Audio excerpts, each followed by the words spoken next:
తిరుమల శ్రీవారిని పలువురు ప్రముఖులు దర్శించుకున్నారు. AP minister Savitha, Telangana MLC Satyavathi Rathod, cine producer Ashwini Dutt, AP chief whip Bommidi Narayana Nayakar, Orissa high court chief justice Chakradhar Sharan Singh స్వామివారిని వేరువేరుగా దర్శించుకుని మొక్కులు చెల్లించుకున్నారు. వీరికి ఆలయ అధికారులు స్వాగతం పలికి దర్శన ఏర్పాట్లు చేశారు.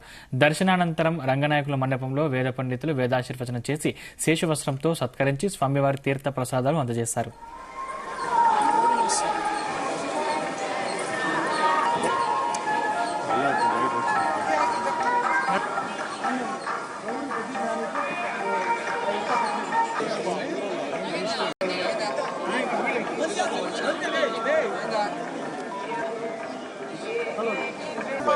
మన ఆంధ్రప్రదేశ్ అభివృద్ధి చెందింది.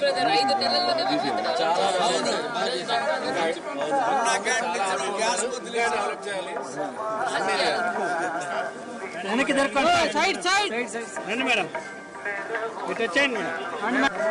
నమస్కారాలు. ఈరోజు పౌర్ణమి, దత్త పౌర్ణమి రోజు తెలుగు ప్రజల ఇలవేల్పైన శ్రీ ఏడుకొండలవాడు వెంకటేశ్వర స్వామిని దర్శించుకోవడం జరిగింది. కుటుంబ సభ్యులందరితో కలిసి బ్రహ్మాండంగా దర్శనం జరిగింది. ఆలయాధికారులు చాలా గొప్పగా దర్శనం చేయించడం జరిగింది. స్వామివారిని దర్శించుకున్నాం. అందరూ రెండు రాష్ట్రాల ప్రజలు సుభిక్షంగా ఉండాలి, ఈ ప్రాంత ప్రజలందరూ ఎప్పుడు సంతోషంగా ఉండే విధంగా ఆశీర్వదించమని కోరుకోవడం జరిగింది.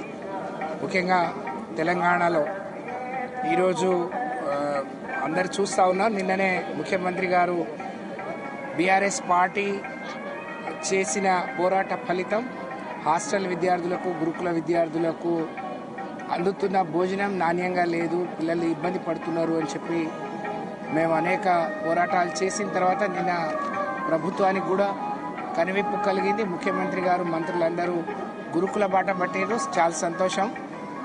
వారికి ఆ జ్ఞానాన్ని ప్రసాదించమని కూడా వెంకటేశ్వర స్వామిని మొక్కుంటూ మరొకసారి అందరికీ హృదయపూర్వకంగా శుభాకాంక్షలు. మా నాయకులు కేసీఆర్ గారు మరింత దృఢంగా ఉండాలి. ప్రజా పోరాటం చేయడానికి ప్రధాన ప్రతిపక్షంగా తెలంగాణ ప్రజల గొంతుకై ఈరోజు పాలక పక్షాన్ని ప్రశ్నించే ఒక గొంతుకైన కేసీఆర్ గారు మరింత దృఢంగా